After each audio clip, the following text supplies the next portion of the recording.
కృత్రిమం అంటే artificial, pretension, సహజంగా లేకుండా, సత్యం లేకుండా, నిజం లేకుండా, అబద్ధాలు అంటే నాటకాలు, వేషాలు, వేషధారణ.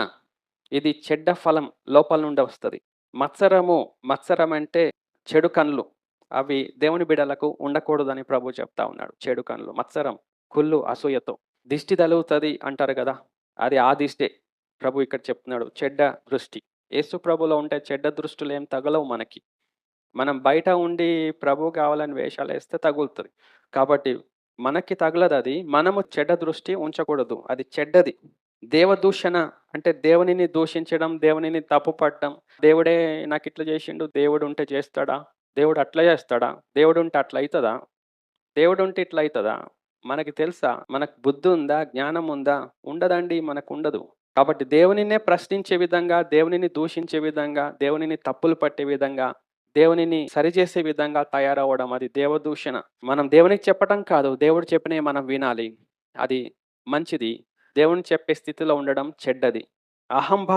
అహంభావం అంటే అహంకారముతో కూడిన life, the pride of life. మాకింత ఆస్తి ఉంది, మాకింత డబ్బులున్నాయి, మా కుటుంబీకులు ఇంతమందున్నారు, పెద్ద పెద్దవారు. పెద్ద కులంలో నుండి ప్రభువులోకొచ్చాం మేము. రకరకాల అహంభావాలు ఇవన్నీ పనికిమాలిన రోత. పౌలు భక్తుడి కంటే పెద్ద కులమోళ్ళు ఎవరైనా ఉన్నారా? పౌలు భక్తుని కంటే పెద్ద గోత్రికులు ఎవరైనా ఉన్నారా? పౌలు భక్తుని కంటే గొప్ప పండితులు, ధర్మశాస్త్ర ప్రావీణులు ఎవరైనా ఉన్నారా? ఎవరు లేరు. కానీ ఆయన అంటున్నాడు పౌలు భక్తుడు, అవి నా ఆత్మీయ జీవితానికి నష్టం అవి అని పక్కన పెట్టి, అంతేకాకుండా పెంటతో సమానంగా ఆయన చేసుకున్నాడు పౌలు భక్తుడు. మనమేమో ఆ పెంటనే గొప్పగా పూసుకొని తిరుగుతా ఉంటారిప్పుడు. దేవుని బిడ్డలు, భక్తులు. ఆ పెంటనే నేనింత పెంటలోంచొచ్చిన, నాకింత పెంట ఉంది, నాకింత వైభవం ఉంది. మరుండు మరి యేసయ్యెందుకు? యేసయ్యెందుకండి మనకి? ఇదే చాలు మనకు, లోకం చాలు. ఈ వైభవం చాలు, ఈ డబ్బులు చాలు, ఈ ఆస్తి చాలు, ఈ కులం చాలు మనకి. ఈ గొప్పతనం చాలు. యేసయ్యెందుకండి మనకి? ఆయనెందుకు? ఆయన అవసరంలే మనకి. ఇలాంటి దిక్కుమాలిన స్థితిలో నేటి క్రైస్తవ సమాజం, భక్తులు, సంఘాలు మగ్గిపోతా ఉన్నాయి. కూరుకుపోతా ఉన్నాయి. అంధకారంలో ఉన్నాయి.